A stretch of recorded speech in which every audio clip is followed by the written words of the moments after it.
Who's changing his narrative more? Would you say it's Odell or Matthew Stafford? I think it's Odell.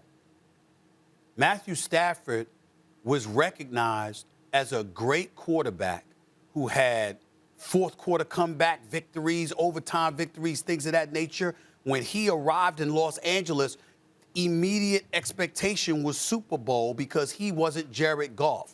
You knew it was a significant upgrade, and you had a gunslinger at the quarterback position who Dan Orlovsky eloquently explained to us last week when Matthew Stafford, he was like, why do you make those throws? He said, because I can and you can't, okay? Because that's who Matthew Stafford is. The only thing Matthew Stafford had to do was win a playoff game because he was 0-3 in playoff games. No one has ever questioned his talent, ever. We saw him being prone to some big mistakes and big moments from time to time, and we lamented that. But we recognize him as a talent, as one of the elite quarterbacks in the game today. You had people wondering if Odell Beckham Jr. was finished. You had people wondering if he was the problem in Cleveland. You know, him not being what he used to be, him living off of one spectacular catch for the Giants against the Cowboys, him being that dude that didn't, mingle and really cultivate the kind of relationship he should have cultivated with Baker Mayfield. He was the problem in Cleveland. Baker Mayfield was a better looking quarterback without Odell Beckham Jr. That's what people were saying. This brother gets out of Cleveland. He's in La with Matthew Stafford throwing in the football. He is clearly not the number one option. It is clearly Cooper Kupp, who's a bad brother from another mother. And the bottom line is, you still look at Odell Beckham Jr. and going like this. He's making big plays. He's being productive. He's all about team. He's prioritized winning. Everything you said about him in Cleveland is the polar opposite of what we have seen from him in Los Angeles. That is undeniable. And because of it, I'm telling you, that is the biggest storyline. Listen, not me, because I knew better, because I know him, I know his family, and I knew what the hell was going on. But that brother got a bad rap. He was disrespected. He was maligned. And damn it, to some degree, he was lied about. And he is the one that is correcting all of this, and he's doing it with his play.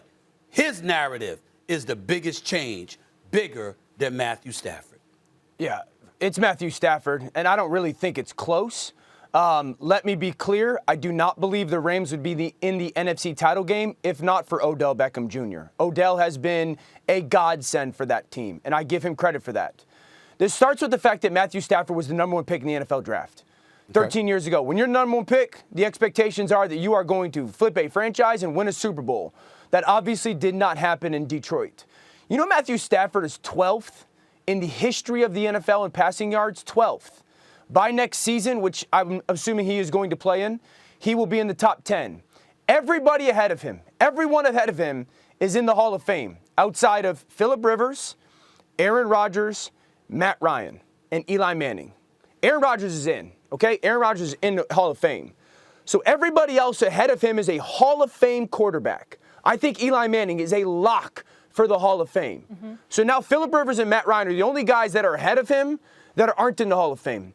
Matthew Stafford's 12th in the NFL in history of touchdown passes. The only guys ahead of him are Phillip Rivers, Eli Manning, and Aaron Rodgers. Two of those threes are lock for the Hall of Fame. We're talking about a guy that right now is in the middle of literally changing the narrative between being a number one pick bust and entering the conversation of being a Hall of Fame quarterback. His statistics put him there. The only thing that has held him back from being in that conversation is playoff wins and championships. And if he plays the next two games like he has the last two games, the Rams are going to win the Super Bowl, and he will be in the Hall of Fame. He's going to end up his career as a top 10 passer in yards and touchdowns. And if he has the Super Bowl attached to it, he becomes a Super Bowl or a Hall of Fame winning Super Bowl quarterback. Stephen A., there are 7 quarterbacks in the history of the NFL that went number 1 and won a Super Bowl. If he does it, he would be one of 8. If he doesn't, He's just going to be another really, really, really, really good quarterback. Let me say this. This is why I respectfully disagree with you. Your point is significantly more valid if we're asking this question after the Super Bowl and the Rams are Super Bowl champions. Right now, while we're in the playoffs, particularly with Aaron Rodgers and Tom Brady both gone, and them not being an opponent that Matthew Stafford is going up against, I think the narrative about Odell Beckham Jr. is more profound.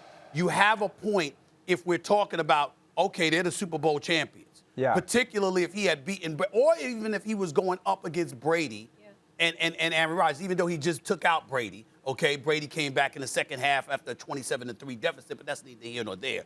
The point that I'm trying to make is that your point, the whole question is in your favor. That answer to this question is totally in your favor if we sit here 2-3 weeks from now and the Los Angeles Rams are the Super Bowl champions. But while we're in the throes of this, right now, the narrative on Odell Beckham Jr. is bigger. Yeah, but Dan, no one said Matthew Stafford was done, and nobody assassinated his character.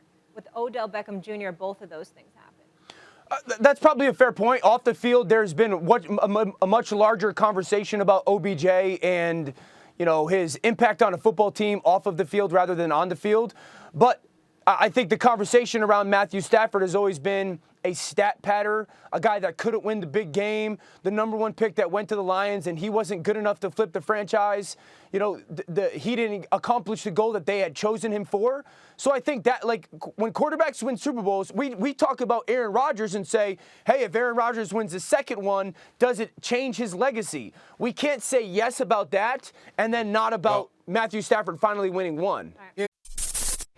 Thanks for watching ESPN on YouTube. For live streaming, sports, and premium content, subscribe to ESPN+.